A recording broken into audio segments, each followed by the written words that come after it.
Hi hello friends, అందరూ బాగున్నారా? నేను చాలా చాలా బాగున్నాను. అండ్ ఈరోజు మార్నింగ్ పూజ అయితే కంప్లీట్ అయిపోయింది. దాని తర్వాత టిఫిన్ కూడా కంప్లీట్ చేసుకున్నాము. దాని తర్వాత లంచ్ ప్రిపేర్ చేస్తున్నాను, దాన్ని మీతో షేర్ చేసుకుంటున్నాను. ముందుగా అయితే నేను కూరగాయలను ఉప్పు నీళ్ళల్లో వేసి పెట్టుకున్నాను. దాని తర్వాత రైస్ వాష్ చేసుకుంటున్నాను. అండ్ ముందుగా అయితే ఈ రైస్ వాటర్ని 2 టైమ్స్ ముందు 2 సార్లు కడిగినటువంటి రైస్ వాటర్ని నేను మగ్లోకి తీసుకొని పెట్టుకుంటాను. ఈ వాటర్ని నేను మొక్కలకి పోస్తానండి. ఈ వాటర్ అనేది మొక్కలకి ఫర్టిలైజర్ లాగా పనిచేస్తుంది. ఒకవేళ ఈ టిప్ మీకు నచ్చితే మీరు కూడా ట్రై చేయండి. ఒక 2 సార్లు ట్యాప్ వాటర్తో కడుక్కున్న తర్వాత మళ్ళీ నేను మంచినీళ్ళతో ఒకసారి కడిగి రైస్ అనేది కుక్కర్లో పెట్టేసుకుంటాను. ఇక్కడ నేను ఒక గ్లాస్ రైస్కి 2 గ్లాసెస్ వాటర్ అయితే తీసుకున్నానండి. ఈ లోపల 10 నిమిషాలు అవుతుంది ఉప్పు నీళ్ళల్లో పెట్టినటువంటి కూరగాయలని ఇప్పుడు వాష్ చేసుకుంటాను. 1-2 సార్లు ట్యాప్ వాటర్ తోటి వాష్ చేసుకున్న తర్వాత ఒకసారి మంచినీళ్ళతో కడుక్కుంటాను. ఈ విధంగా చేయడం వల్ల దాంట్లో ఏమైనా ఫెర్టిలైజర్స్ ఉంటే అవన్నీ కూడా పోయి కూరగాయలు అనేవి క్లీన్ అవుతాయి. అండ్ దీని తర్వాత నేను కూరగాయలని దొండకాయ, ఎస్పెషల్లీ దొండకాయ, బెండకాయ, ఈ 2 కూరగాయలను కూడా నేను కత్తిపీటతోనే కట్ చేయడానికి ట్రై చేస్తాను. ఎందుకంటే చాపింగ్ బోర్డ్తో చేయడం అనేది నాకు అంత కంఫర్టబుల్గా ఉండదు, కాబట్టి కత్తిపీటతోనే చేస్తాను.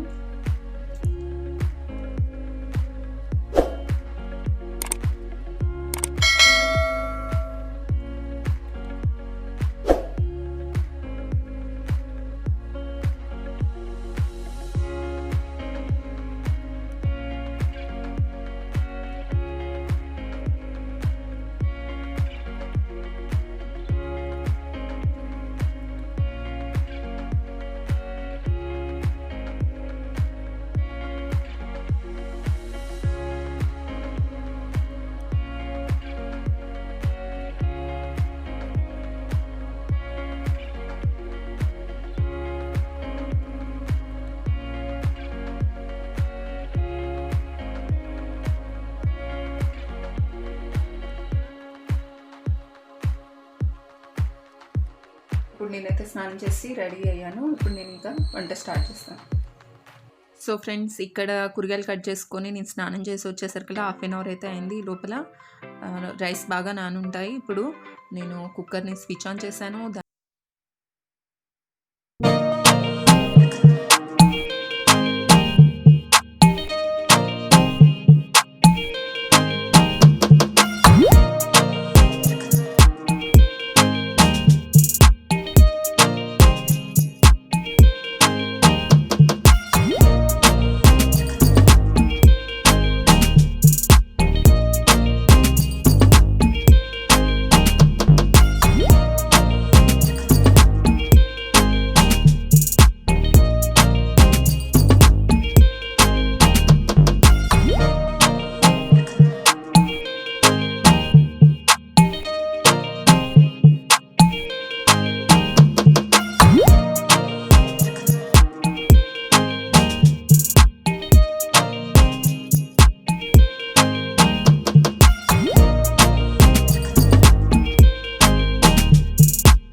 అండ్ ఇక్కడ ఉల్లిగడ్డలు అయితే బాగా వేగిపోయాయి. ఇప్పుడు దీంట్లో ఒక చిటికెడు పసుపు వేసుకుంటాను.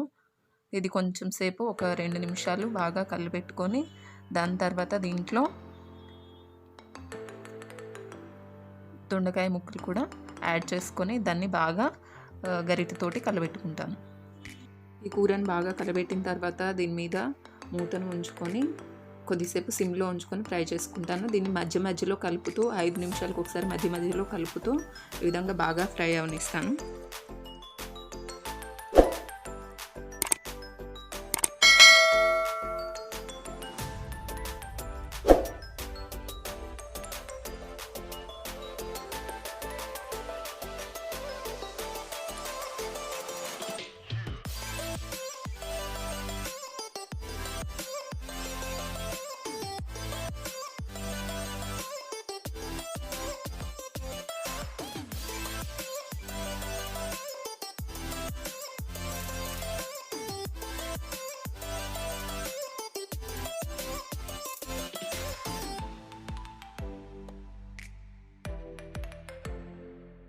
నాది గిన్నెలు క్లీన్ చేసుకోవడం కూడా అయిపోయింది. ఇప్పుడు నేను సింక్ క్లీన్ చేసుకుంటాను. ప్రతిసారి గిన్నెలు తోముకున్న తర్వాత సింక్ను కూడా నేను ఈ విధంగా క్లీన్ చేసుకుంటాను. దానివల్ల నా సింక్ ఎప్పుడు చూడడానికి కూడా క్లీన్ అండ్ నీట్గా ఉంటుంది. కాబట్టి ప్రతిసారి గిన్నెలు తోమిన ప్రతిసారి కూడా నేను ఈ విధంగా సింక్ని క్లీన్ చేసుకోవడానికి ట్రై చేసుకుంటాను.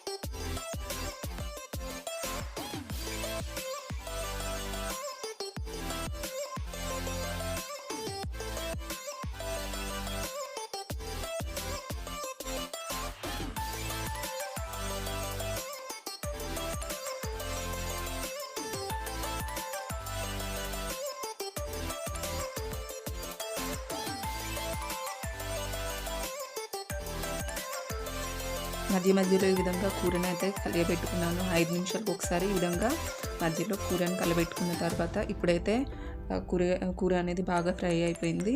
ఇప్పుడు దీంట్లో నేను సరిపడినంత ఉప్పు వేసుకుంటాను. దాని తర్వాత కారం వేసుకుంటాను.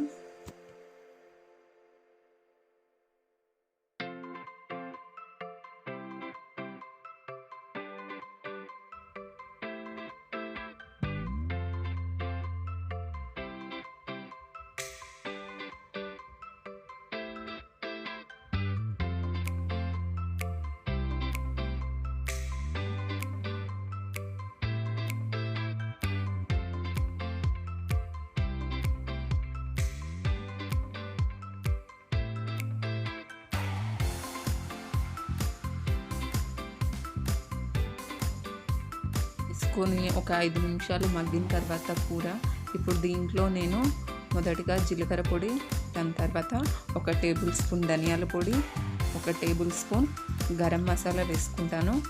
ఈ విధంగా వేసుకోవడం వల్ల కూర అనేది చాలా టేస్టీగా అవుతుంది. అండ్ జీలకర్ర పొడి వేసుకోవడం వల్ల మనకి డైజెషన్ కూడా చాలా బాగుంటుంది. ఇక్కడ మీరు చూడవచ్చు కర్రీ అనేది చూడడానికి ఎంతో టేస్టీగా ఉంది. కాబట్టి మీరు కూడా ట్రై చేయండి. మీకు నచ్చితే కామెంట్స్లో చెప్పండి. ఇప్పుడు కూర అయితే మనకి రెడీ అయిపోయింది. నా వీడియో ఎవరికైనా నచ్చితే please like, share and subscribe and don't forget to click bell icon. Thanks for watching.